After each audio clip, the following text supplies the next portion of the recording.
graça e paz. Hoje é segunda-feira, dia de Mulheres da Bíblia. O que podemos aprender com elas? Eu quero desde já pedir desculpa, porque na última segunda-feira, feriado prolongado, de carnaval, eu não consegui gravar, pois estava em processo de mudança, mas hoje nós estamos aqui para dar continuidade a essa série tão importante, onde nós estamos sendo muito edificadas. Meu nome é Luana, se você ainda não me conhece, você está no meu canal, na série Mulheres da Bíblia, o que podemos aprender com elas. Sejam muito bem-vindos, sejam muito bem-vindas. Espero que o testemunho dessas grandes personagens da Bíblia venham a edificar as nossas vidas e nos ajude na nossa caminhada.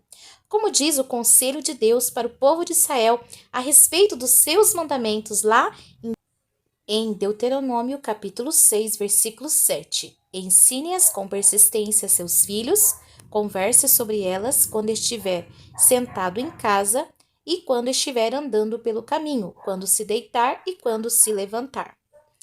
E hoje nós vamos falar a respeito de Ana, um exemplo de oração sincera, quebrantamento e entrega total a Deus. Nós encontramos a história de Ana em 1 Samuel capítulo 1 e 2, lá no Antigo Testamento.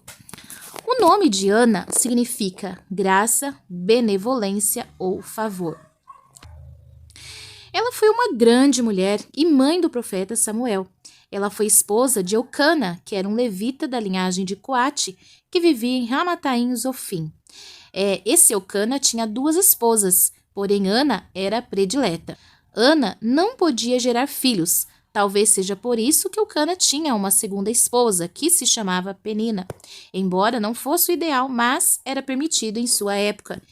Este modelo, mesmo permitido, muitas vezes trouxe grande prejuízo. Nós podemos ver isso na história de Raquel e Lia, também compartilhamos da história de Sara com a sua escrava egípcia. Este modelo foi seguido de problemas em diversas famílias. Na história de Ana não podia ser diferente, por não conceber um filho. Ela era constantemente humilhada, atormentada, tratada como incapaz.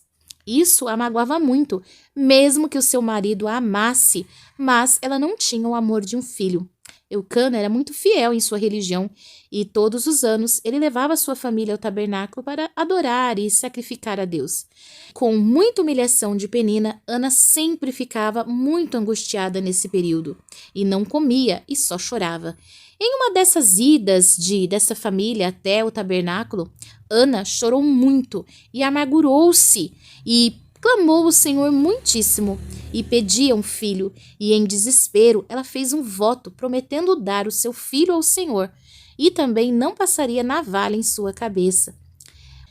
O sacerdote da época era Eli, e vendo Ana movendo apenas o lábio e não saindo-lhe voz, então pensou que ela estivesse bêbada e começou a aconselhar a se apartar do vinho.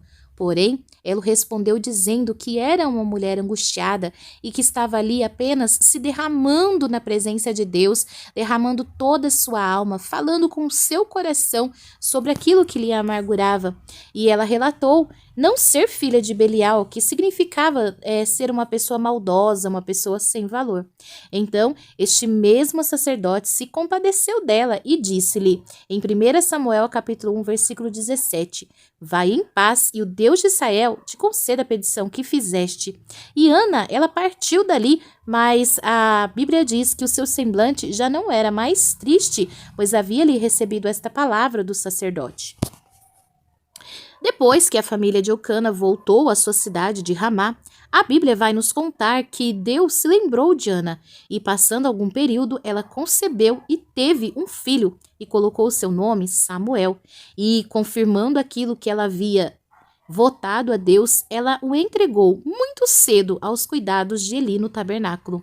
Mas todos os anos, quando eles iam adorar, Ana levava uma roupa nova a Samuel, via como ele estava e se alegrava em Deus.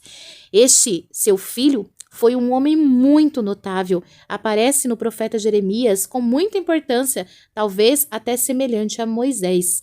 Foi Samuel, usado pelo Senhor, também ungiu os 2 primeiros reis de Israel, que foi Saul e Davi. Posteriormente ao nascimento de Samuel, Ana foi mãe de mais 5 filhos, como diz em 1 Samuel, capítulo 2, versículo 28, 3 homens e 2 mulheres. Depois que ela recebeu a bênção do Senhor, ela deixou registrada no capítulo 2 de 1 Samuel o cântico de Ana. Era uma oração em forma de cântico de ação de graça. E nesse cântico, ela reconhecia a graça, o poder, a santidade e a soberania de Deus. Podemos ver que Ana era uma mulher de muita fé, de oração, de entrega a Deus. E Deus a honrou, lhe dando Samuel e depois muitos outros filhos. Ana foi fiel, meus irmãos, e Deus também foi fiel com ela, garantindo-lhe a promessa e depois abençoando ela com muitos filhos. Este foi o exemplo de oração, de entrega, de reconhecimento da soberania de Deus. E sabemos que Deus tem bênçãos para dar para o seu povo. Basta nos humilharmos diante de Deus, buscá-lo em oração e cumprir aquilo que votamos a Ele. Que Deus abençoe poderosamente a sua vida. Esse foi o nosso exemplo de fé nesta segunda-feira. Eu vou ficando por aqui, o vídeo vai ficando por aqui, mas que a fidelidade de Deus continue falando na sua vida. Deus te abençoe e até o próximo vídeo, se assim o Senhor nos permitir. Graça e paz.